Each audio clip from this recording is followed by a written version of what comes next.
So what we've got is a 460 utility, or do we? Any of you that have been on a international utility tractor, 504, 460, 340, 240, it goes on and on the list, know that this is not the right TA lever. You're supposed to have a squeezy thing, you know, that releases. It's not supposed to have 3 notches. It's not supposed to look like that. And it's supposed to have a piece of linkage that goes from here up to the clutch linkage. So what do you think that means? If you guessed that this isn't a 460 utility, you could be right. This is a 460 industrial. This tractor began life as a backhoe.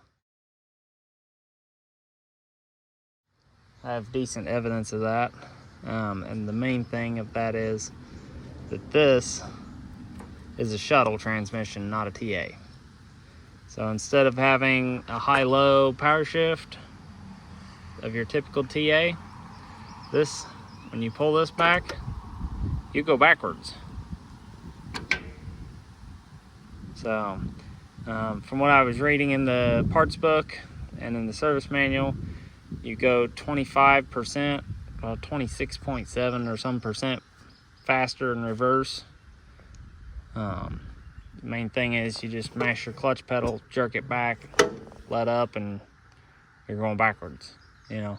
So if you run into a pile of stone or something you're trying to move with the loader, for that matter, pull into a horse stall, whatever, you get to the end, just clutch, jerk the lever back out of the stall, clutch, shove the lever forward, you're back going away with your load, you know. This one has had lots of destruction. It has all the wrong sheet metal. Hydraulics have been all kinds of messed up. Unfortunately, I'm kind of doing this after I fixed everything. I didn't have a good opportunity to film most of it, but here we are. So this tractor was a backhoe, so it was originally, let me get that out of the way, there we go. Originally it had these 2 valves here, over here, and the valve that was in this spot is the height sensing fast hitch valve, or if you had a 3-point. The 3-point was available only on the industrial. You could not get a 3-point on the utility tractors till the 06s and the 66s, but you could on a 460 utility, and I believe a 340 utility, if they were industrial, you could get them with the 3-point. Anyway, but it has linkage that goes back under the seat, and it goes back to the back, and it helps sense the height of it so that you can just pick a spot and leave it, and it'll stay at that height. Anyway, this tractor does not have any of the proper linkage to hook any of that up. So to effectively make that hitch work was impossible without all the parts to make it go.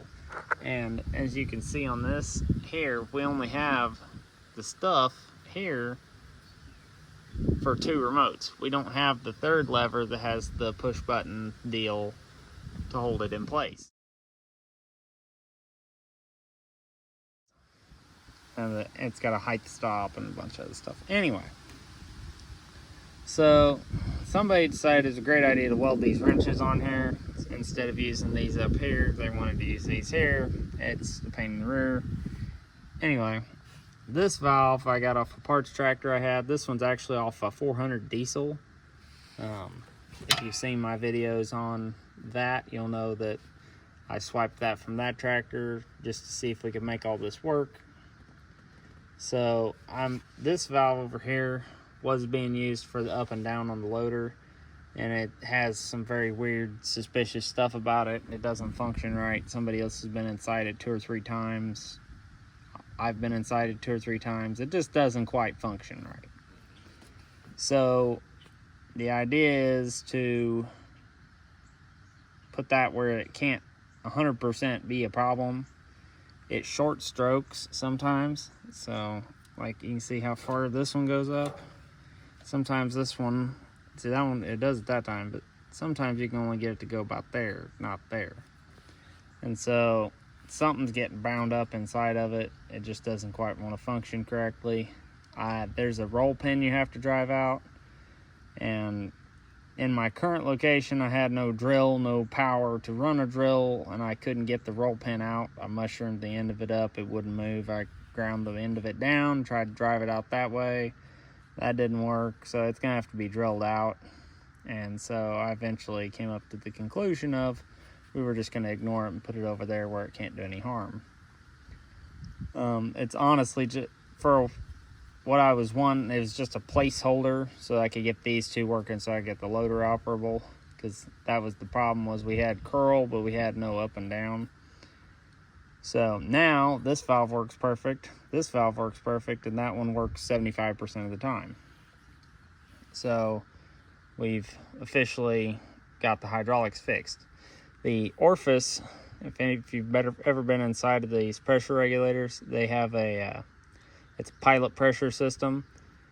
So it builds up pressure, and then when you crack the valve, the pressure drops, and that's what engages the main pressure relief and sets it to making pressure, and it actually goes. At least that's how I understand it. I could be completely wrong. But anyway, there's an orifice in there that sets the pilot pressure, and that was completely plugged up. They have this big screen on them, this long screen that is on. It looks like a jet from a carburetor. If you've been around a Holley carburetor, it looks like a jet with a screen, like an orifice tube from a air conditioning system, stuck on the end of this jet. And so the screen was gone, the screen was mutilated, it was stuffed way up in there and smashed, and the jet was plugged up. So we pulled all that out, cleaned all that out, flushed it out, put a new one in out of the parts tractor, which was the 400 diesel. I love the fact that this is all modular and everything is backwards compatible, or forward and backward compatible with tractors from 54 to, the 60s. Anyway, and that got it to quit deadheading the hydraulics, because the hydraulics would deadhead as soon as you'd start to try to crank it. You would have to pull one of the hydraulic remotes to get it to crank, because it was building pressure already, and it shouldn't obviously have been doing that. Part of it was in the valve for the fast hitch. They had completely screwed that up. They had the lines just blocked at the back. They had that steel line on it. I'll show you that in a second. And it was just blocked off at the back, and it was trying to run full tilt through that. Between that and the pilot pressure thing being screwed up, that was the cause of the entire lack of hydraulics functioning correctly. And then this valve short stroking was part of my not having an up and down. The guy I got this from had put a good used hydraulic pump in it and a good used power steering pump, because the deadheading problem on the hydraulics had burnt up the original pump. I don't know if we have the bigger pump or the smaller pump. There's two on these. I don't know which one he put in it. I just know it was a good used one from a reputable local parts supplier. I put a new filter in it. It had a bunch of water in the rear end. I drained that out. I added enough fluid back to get it full, just to make sure that it's working. Now we're probably going to do a full spill and fill. We're going to go in and actually change the filter. I'll explain that in another deal. But we put a clean used filter in it, because that's what I had at the time, and it didn't have it didn't have anything right in there either. But now currently everything works. So other than that valve short stroking, so everything works on the tractor physically. The reverse works, the main transmission is nice and quiet, the hydraulics function, the engine runs okay-ish. It's not great, but it's enough. Now it's time to go through. We need to completely rewire it. It has no wiring. The whole thing's wired in house wiring, what's left of the wiring. It was all fine when I got it, but it promptly all quit working when I got it and tried to take it unloaded off the trailer. And so I gutted the entire electronics, and I've been running it on a hot wire and jumping the solenoid just because I was tired of dealing with what was in it. Honestly, don't think it has a ton of hours in it. The throttle linkage is tight. The steering's a little sloppy, but I think all these side steer utilities are. I was on a 504. It was kind of the same way. But the loader's in good shape. Bushings are a little worn up here. And the bucket's trashed, but you know, what can you expect? It's at best guess between 58 and 62, you know, when it was made. We have no serial tag, so that's why the tractor was sold to me as a utility, and it obviously we kind of covered it's an industrial because of the shuttle transmission. The other thing about this tractor is it apparently was factory no fast hitch, and because we don't have any of the right linkage for the fast hitch, the fast hitch is a different color than the tractor. If you notice, the fast hitch is almost entirely brown rust. There's a little red here, but almost entirely brown rust. And the tractor has paint on it. It's ugly paint, but it has paint on it. So that tells us the fast hitch probably came from someplace else. It's not spent its entire life on this tractor. The other thing is we have no PTO.